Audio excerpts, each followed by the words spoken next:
On connaît tous le conseiller du dimanche. C'est le mec qui vient conseiller les autres personnes un petit peu moins fortes que lui pour, je sais pas, pour rassurer son ego, j'en sais rien. Mais il va toujours donner des conseils à des mecs un petit peu moins forts, alors que le mec, il avait rien demandé. Et moi, par exemple, je sais que je suis dans le badminton, je suis entraîneur, et je vois des gens qui sont là depuis quelques semaines, qui se font conseiller par des gens qui en font depuis un an à peine, tu vois. Et du coup, tu te dis, mais non, pourquoi tu le conseilles? Tu connais pas forcément bien le domaine, donc fais attention. Parce qu'en gros, le problème, c'est que si vous demandez à des gens ou pas, hein, parce que je dis vous demandez, mais ça se trouve vous avez rien demandé, et bah ces gens-là ils vont vous donner des conseils, mais ça se trouve c'est pas des bons conseils, et du coup vous allez devoir désapprendre pour réapprendre derrière, et c'est chiant. Et mais ça c'est dans tous les domaines, hein. Je parle du bad, mais forcément dans le business c'est pareil.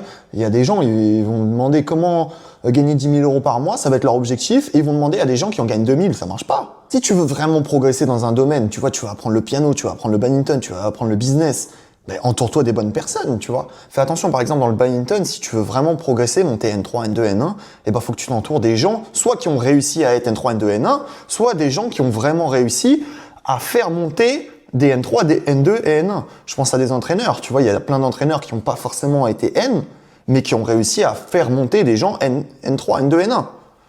Tu vois? Donc, il faut que tu demandes à des personnes compétentes, mais pas à des gens qui sont nuls.